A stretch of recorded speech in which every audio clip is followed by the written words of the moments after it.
podcast world. This is Caribbean Power Lunch, where we feature Black-owned businesses. I am your host, Kevin Valley, and I am still in Barbados. Today, I am talking to a creative thinker who develops dynamic people, businesses, enterprises, and winning strategies. Did I get the quote right? Did I get it right? Did. You definitely did. Alian Ollivierre. Yes, please. That's me. Yes, please. I love that. So tell me something. Why do Bajans say yes, please? I'm just hearing yes, please all week. I'm like, please, what do you want me to do? Be just polite, man. Polite. Polite. Okay, great. So I am a girl Barbados. Yes, please. There we go. So what is that about?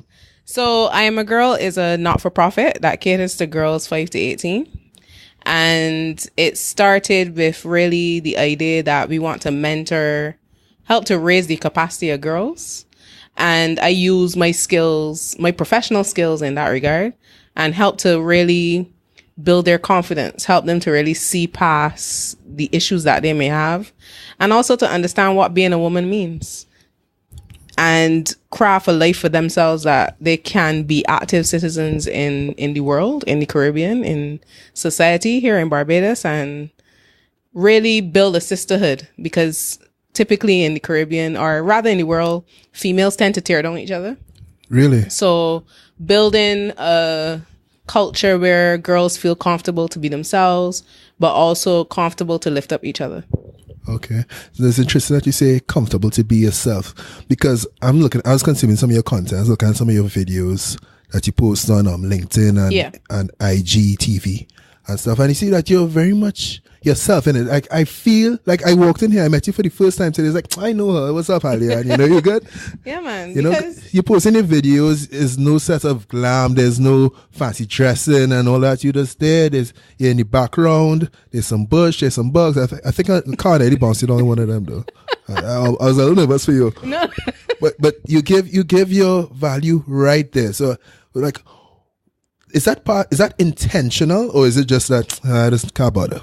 No, it's intentional, because part of my brand is making sure that I'm authentic at all times, but also part of my personality is helping persons to understand that you can be professional, you can have a lot of knowledge, but you don't need to put on the fluff to make it work. I think generally in the Caribbean, we tend to feel like you have to look a certain way to get opportunities, or you have to be a certain way to appeal to the masses. And for me, that's not the case. I've been successfully creating opportunities for myself and connecting with people just off of being myself and knowing what that is, because a lot of people are also not aware of who they are. That's a good point. I remember I was interviewing Kyle Maloney the other day. He's a tech guy. Yeah. And he was talking about how in the Caribbean, in the business setting, we always feel like we need to wear shirt and tie and everything. And he's like, well, that's all about the post-colonialism and all of that. Exactly. And over on Become Investable, I interviewed my brother, who's the CEO of KCL Capital Market Brokers and the managing director of Aspire Fund Management Company. And I was asking him, right, so how do you define wealth? And part of what he said as the CEO and MD of an investment bank was, hey, no tie. Yeah. What's a tie for? You know? And me, myself, just going through my career as a banker, I always see people, you see people in the office, they all stiff and like, good morning, how are you doing? And then you see them in the party, like, what? Yes, wailing out. Mm-hmm. Yeah, it's like, what? Are you the same person? And that kind of scares me. Like, it's hard to connect with those kind of people because you're not sure what you're getting. What is their angle? Exactly. You're always wondering what's going on. But for me, I'm like, you see, I'm here, I'm just getting out, whatever it is. I'm smiling. This is how I am in the office. This is how I'm in meetings. Exactly. This is how I'm in presentations, whatever it is. Yeah, it's true. So I and love that. It's a shame, really. It's a shame that I feel like, and don't get me wrong, there's kind of two sides to being professional, right? So there's the one side where you don't want to be too relaxed, because you don't want to kind of disrespect whatever the space is, everything in reason, right? Correct. But at the same time, you shouldn't have to pull up yourself so high and trying to meet a standard that just isn't realistic. And for the Caribbean, we live in a hot climate, man. Why are we trying to be in suit and tie every single day like we are in England? It is not practical, So It is what it is. I hear you. And in terms of speaking about that, I know you spend quite a bit of time in London. Yeah. So that culture is a different culture. Right. But it helped me to realize that they appreciate the Caribbean. And it's one of those things, because we tend to go into that culture thinking that they see us in one way, when in actual fact they really want to see the accent coming out, and they want to hear and they want to see the colors in the office, and they want to get the vibe of your culture from you. And when you try to dull that down by just fitting in, then you will never get the opportunities that you really want to get, and you will never really propel as quickly if you aren't yourself. And I learned that a lot in London. So tell me what you're doing in London, or tell me what you're doing in London that kind of set the foundation for you to be this creative thinker who develops winning strategies for business, people, and enterprises. So I started in England studying law. Mm-hmm. I started in Barbados studying at the University of West Indies, and realized that it wasn't for me. The culture wasn't for me. What I was studying, I really couldn't stand, which was management, economics, and something else. I really didn't care. Yeah, that's what I was saying. It was, yeah. And then I also realized, even in studying those courses, like, it wasn't a passion necessarily. It wasn't something that I felt I could live doing this and be happy. And for a year or so, I decided to see what it is in the legal fraternity. I created an opportunity for myself and went and worked in a law firm. Loved it. Loved going into court. Loved talking to people. You love that? I used to fall asleep in court. It wasn't court. It was more getting the story, and behind the story, figuring out what the potential scenarios could be, or how I could help somebody in that particular story figure out their life. Okay. That was more it for me than the court. Court is, yeah. But this is what civil tort. What is it? Yeah. So at that time, it was more family law at the time, and then also contract work. So from there, I decided I will apply to law school. Wasn't quite sure, got in, and that was great. And that really started or propelled who I am today. Then right out of law school, I decided to work. So I went and I worked for the Royal Bank of Scotland. As a consultant? Well, I worked, yes, as a consultant, but I worked for customer relations and insurance. And that was awesome, man. That was dynamic for me. That was crazy. I learned so much about myself. Really? So bank work was awesome. Tell me how.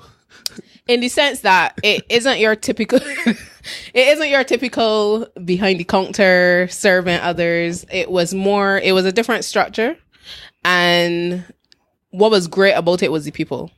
So I got to learn a lot about team building. I learned a lot about customer service. I learned a lot about relationship management.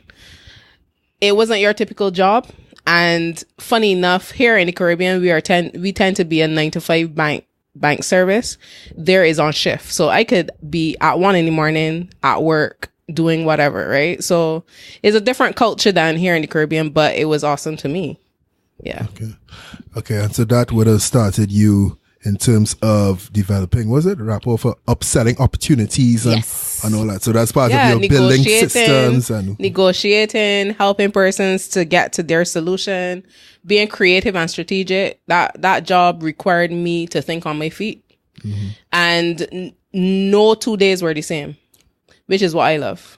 Awesome. And we're talking like 8-9 years ago. About 6-7, yeah. Okay. Yeah. And you spent 10 years as a volunteer for the Cricket World Cup? Yeah, but that was an experience, man. Look, I love volunteerism. I've been volunteering from the time I was maybe 7 years old, due to my mom. And she always instilled in me giving back. And for her, it was more about service to others and making sure that you're not serving yourself along the way. I learned that principle from a very young age. So that 10 years specifically was more a learning curve, learning administrative stuff, learning how to think on my feet, learning creativity, because you have to be creative, and also helping volunteers to get to the next level. So, yeah. So, would you consider yourself an entrepreneur or somebody who's self-employed or as a consultant? How would you classify yourself if you had to classify yourself? I'm definitely an entrepreneur. And why I class myself as an entrepreneur is because I take risks, but I also am up for any challenge, right? And I take an idea, transform that idea, put it in the market, and I generate revenue from that. And I also build opportunities for other people to do that as well. So for me, I'm not just a sole trader. I am an entrepreneur who's serving others through also helping them to be employed. Okay. So how did you get to that shift to entrepreneurship in Barbados? After all that nice life in London, working in bank and all these things. Like how do we get there? Honestly, it was coming back here and realizing that the opportunities that I felt like I could have gotten in England weren't here for me. And I started working at the UN. So when I first came back from London, a lot of my work was with the UNDP. Right. And I also UN Development Program. Right. And I also worked as under the United Nations major groups of children and youth. So volunteerism again. Well, no, I was paid for that. Oh. Yeah. But it was a combination of seeing my passion, but also combining that with young people, which is, for me, was the biggest thing. And that kind of propelled me into entrepreneurship because I got to travel a lot. I got to go to the UN headquarters. I got to hear about projects from all over the world. And I realized, wait, these people doing some big things all over the world. Like, why am I not? Like, why are I thinking so small? I felt like I came back from England, although I was in the big city doing big things. I came back from England still thinking like a small island girl. And for me, that wasn't enough. So I just took that opportunity to decide, well, look, I'm going to create my own business. I'm going to do this consultancy. I'm going to help people to get to the point where they could get to. And I started it. You say that, right? You're speaking, and what I'm hearing is that there's no consideration of, hey, let me go get a safe job, let me go save my money, and all of these things, and then maybe do this on the side, and if that works out, then go into things. You're shaking your head. You're like, no, screw that. I went all in. I came from London. I am here. If I'm coming here, I'm going big. Yes. Go big or go home. No, because listen, the safe thing for me to do was stay in London, get my whatever thousands per year, and live great. That's safe. But for me, safe isn't enough. And I can't wake up every morning knowing that I'm creating someone else's dream. Like, for me, I would rather eat some tuna and sardine and wake up and create my own dream and live a life that I really am going to be happy about living. I want to know where this comes from, Jad. Was your parents entrepreneurs? Actually, no. Up to maybe about 5 years ago, my mother would tell me, I got this nice little job post here in the newspaper. Right. You could still apply, even though you're doing your own thing, you could still apply. She would still come and bring these things for me. And there's that mindset of get a good job, get education, get a good job, live happy. I think I've had too much exposure around the world. Oh, that's it. And that exposure allowed me to realize, no, that's not enough. Well, the thing is, the exposure was you working for other people, though. Yes, but I realized through working for other people, how I can do it myself. So it wasn't just about working for others. I think we go and we are employees, but we don't learn the mechanics of a business while we are there, right? And for me, I soak up everything. I went in the general manager office and I asked a lot of questions. I liaise with my supervisor. I want to know what they do and why they do it. I find out from some of the technicians, hey, this is how we answering the phones. This is the responses that we get and why we get this. I talk to the program directors to find out how the manuals were created that way. Because for me, I soak in everything. You never know. For me, knowledge is power. And you never know. I didn't know I was going to be an entrepreneur. But for me, if I take in this opportunity, I don't just want to learn my job. I want to learn everybody else's job too. Because what if I'm going to be the general manager next month? I want to know what he's doing so I know what to do too. You know, it's interesting. It's because a lot of us are employed and we are there soaking up knowledge as well. But there's something different in you. You have that bravery, that aggression. How do we get to that? How do we get to that level of thinking where we say, you know what? I know this. I can do this. Yeah, I might be only 30 or so, but I'm going to do it anyway. How do we get there? Just swing for the fences. Anyway.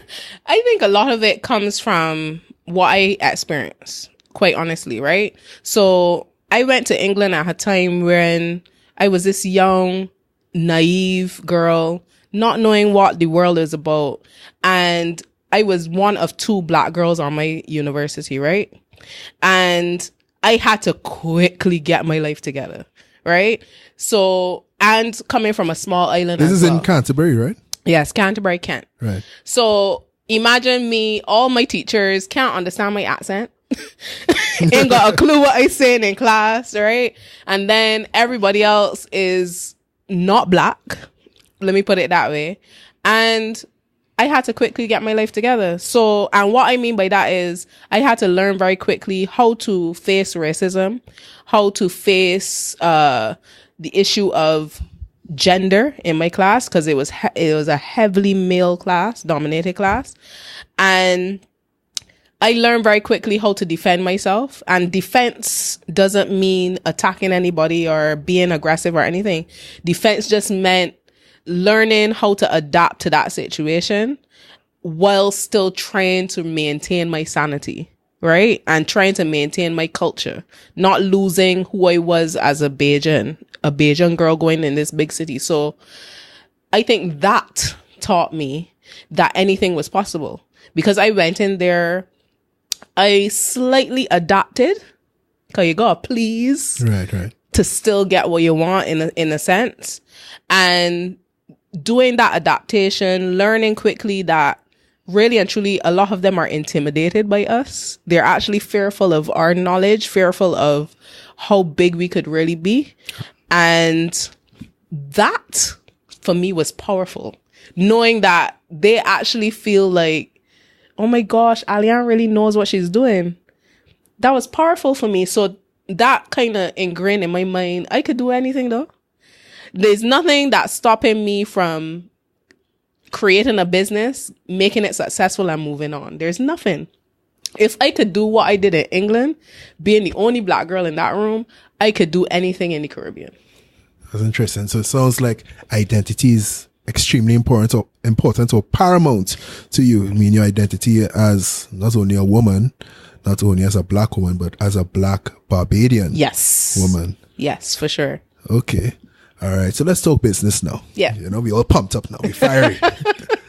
Gateway International. Yes, please. Yes, please. So what are these services you guys provide? How does it work? So Gateway International is a training and consultancy firm, and we offer different packages for different segments of society. So on the personal side, we offer personal and professional development, brand management. We help persons to really craft what their vision is and how they can maybe propel that, whatever it may be, personal or professionally. Then on the business end, we offer administrative services and or help persons to take their idea to market. That could come through consulting with them on a one-on-one basis or helping to train them in the areas that they may not be great at. We harness a lot of our packages through the one-on-one consultations because that works best, especially for younger businesses, startups. Oh, so that's your target, the startups and so the younger. That's one of the targets, but then on the flip, in corporate, we help to get them to a place where they can scale. So there's some teams, let's say it's 50 persons in that organization and they want to get to 100 employees. How do they do that? Through some of the systems or some of the programs that we will help to run them through, and also team building and customer service. Because a lot of what we help organizations to understand is that you can't grow without the humans in your organization. So let us help you to build an environment or a culture that wants to help you to grow. Okay.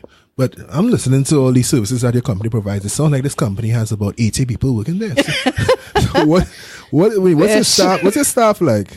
So there's about 4 to 5 of us who work in the team. Some of which are consultants, some of which are more on the technical side, so help with putting together the documents and different things like that. Okay. And your corporate clientele, what's your track record with the corporate clientele like? Well, it all depends on where they are based. A lot of my clientele are outside of the Caribbean. Oh, nice. So one of my major clients would have been the Youth Business International in London. And that pulls off of me having the experience in London and knowing the culture and being able to work with organizations like that. And then a lot of our client base also comes from word of mouth. So persons like, look, we've worked with Gateway. They're amazing. Y'all need to work with them too.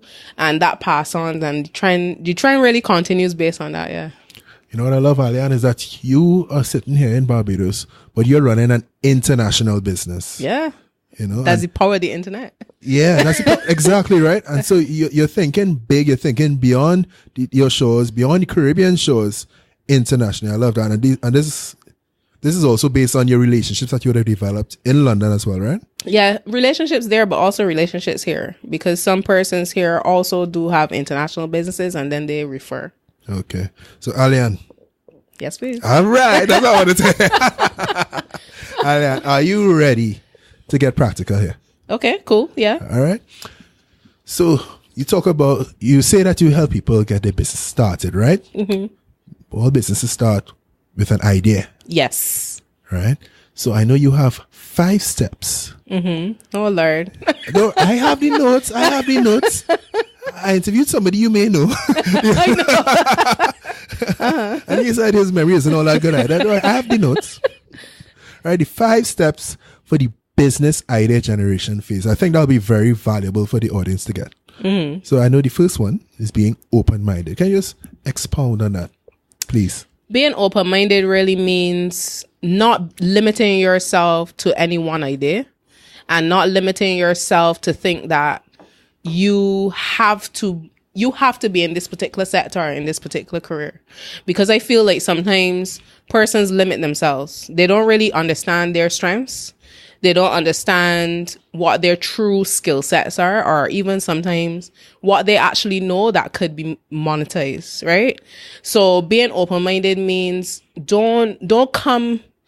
What I don't want is that an entrepreneur comes and says, this is the idea. Yeah. I want you to come and tell me who you are. I want you to come and tell me what you're about. I want you to come and tell me what your skills and knowledge is.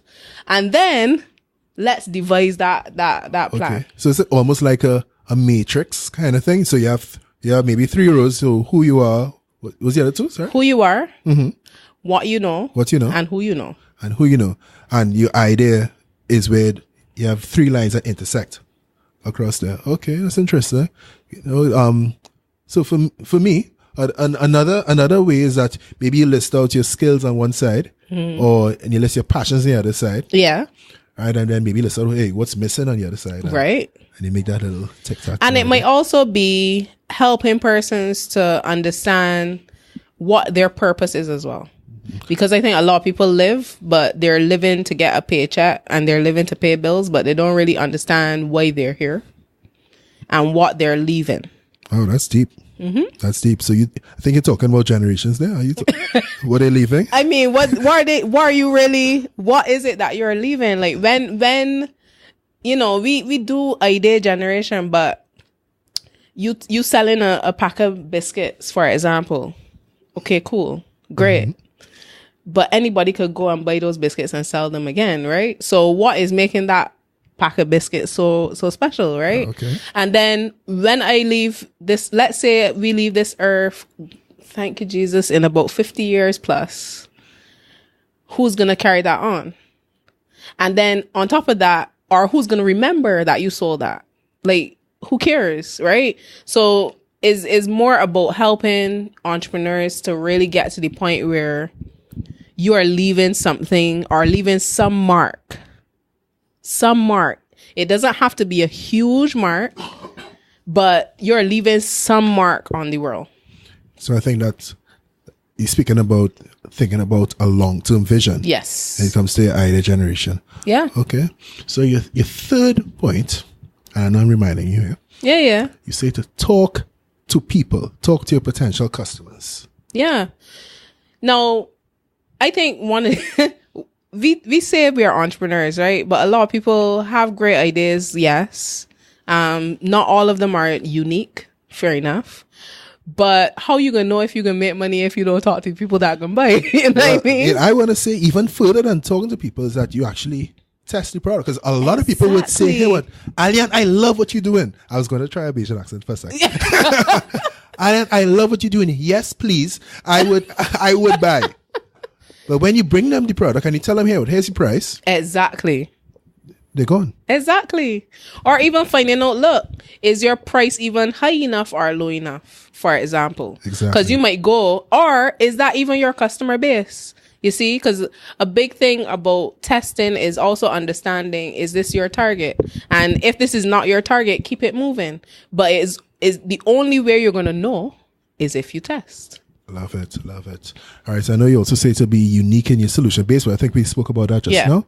But what's very important there is invest in yourself. Put some skin in the game. That's it. Be your first investor. That's it. Yeah. Why should I come to you and say, look, I'm going to give you 20 grand if you can't come to you and say you're going to give you, But if I don't have 20 grand. And that's fine.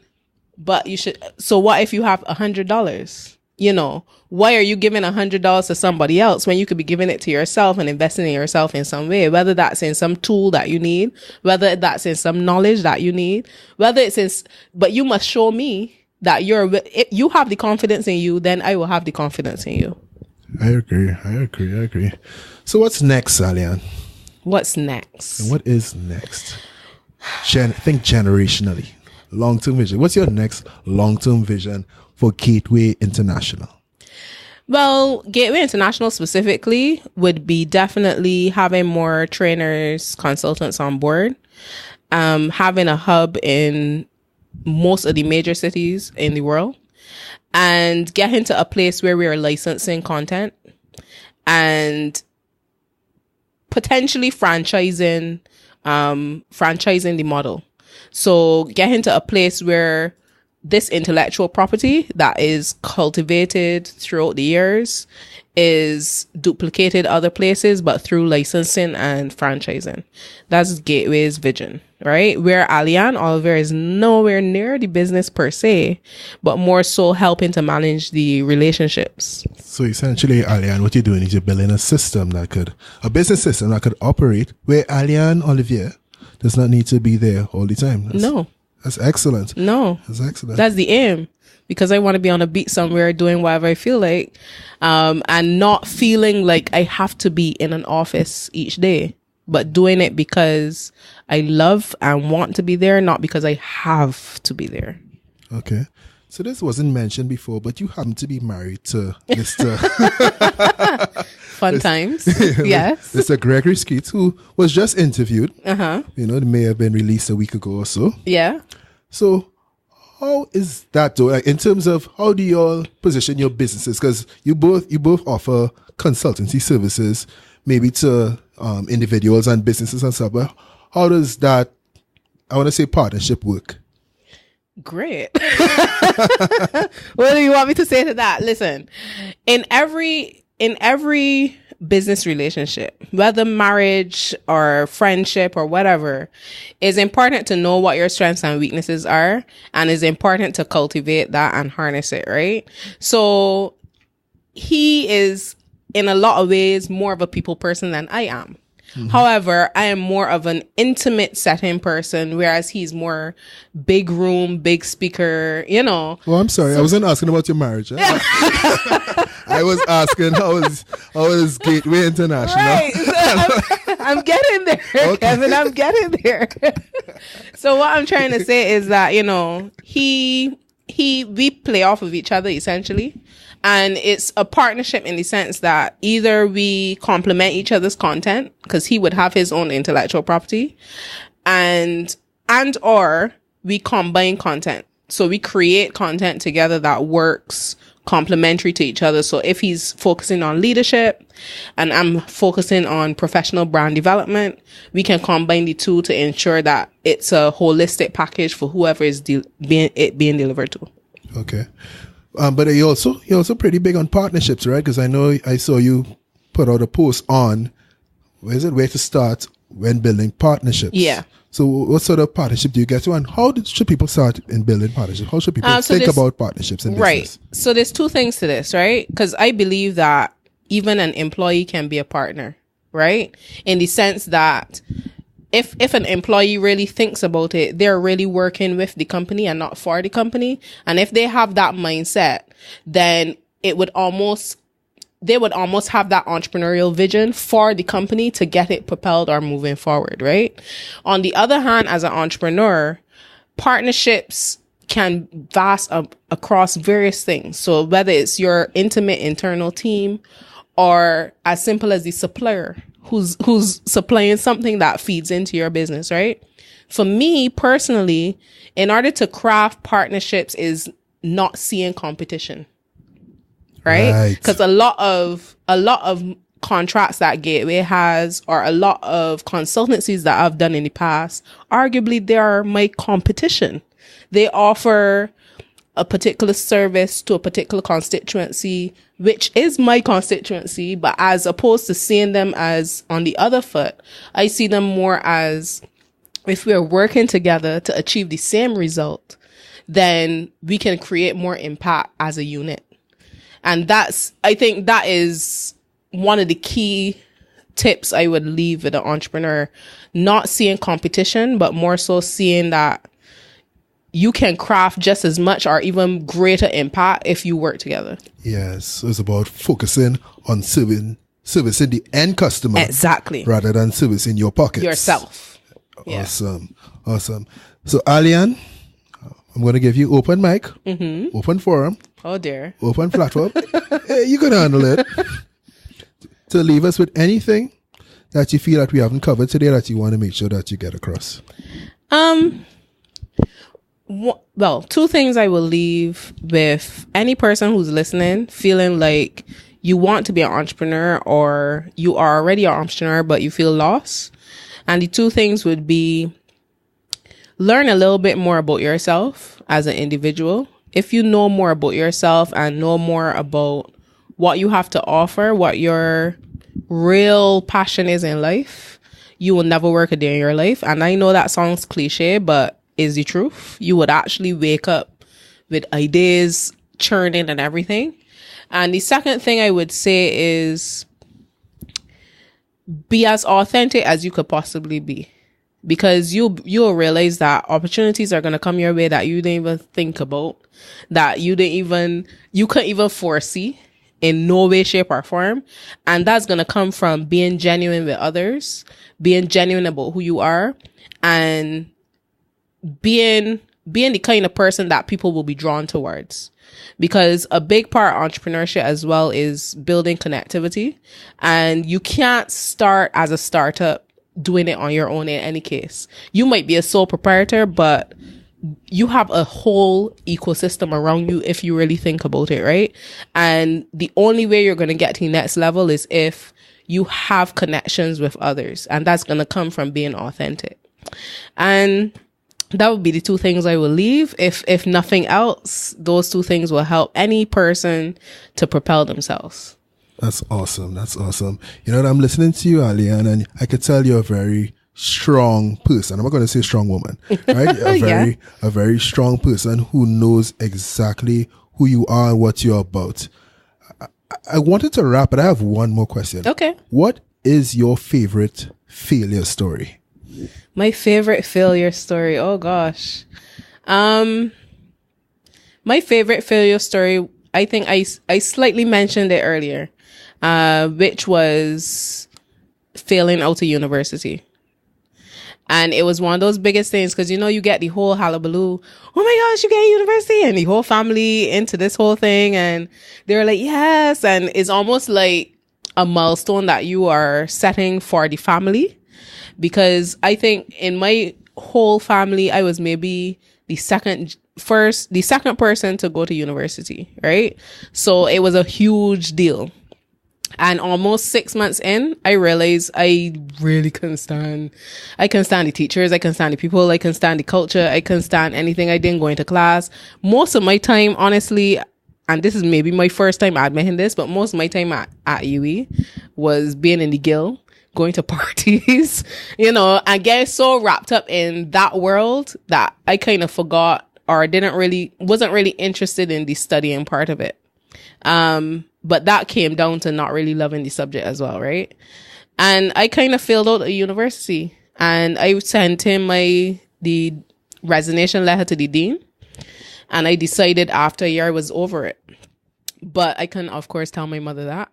Yeah, man. Mommy expecting me to come home with good grades. Like, what do you mean? Please. Yes, please. So I decided one day that I'm going to make a plan B. And that plan B for me was I called every law firm in Barbados. I decided law was my thing, but I wanted to learn before I went into another degree. And I literally sat down with the phone book one day, A to Z, called every place, said, look, I don't know if you can pay me. I don't need to be paid, but I want to work for you for a year. I want to learn the ins and outs of law. I want to be in court with you, next to you. What's going to happen? And maybe I got 15 people who said, okay, sure. Out of maybe 1,000 lawyers in Barbados, 15 people said, okay, send in your CV. Let me have a look at it. And by the end of those couple days of calls, I had maybe 3 interviews. By the end of the first interview, I had a job. What? A paying job at that. Because actually, the attorney that I work with said to me, never going to interview again saying you don't want money. And that lesson of that failure stuck with me, because when she said never going to interview again saying you don't want money, your time is valuable. I said, what? That was the first lesson I learned from that failure, and I have never forgot it since then. And honestly, it's one of those things that I try to even instill in other entrepreneurs. All this thing about exposure. Oh, you can get a lot of exposure from this particular, you can get a lot of exposure from this expo. Come, just showcase your work. It can be exposure. Exposure don't pay the bills. So for me, that lesson kind of propelled me into entrepreneurship and realizing, look, even if you get 5 cents, you have to be paid something for your time and energy that you're putting into this particular idea. Podcast world, Alian, Ollivierre. It was a pleasure being here, man. Yes, same here. Subscribe to Caribbean Power Lunch at caribbeanpowerlunch.com/subscribe. Check us out on Castbox, Stitcher, Apple Podcasts, wherever you get your podcasts. And with that, Podcast World, Barbados, we are out. Mic drop.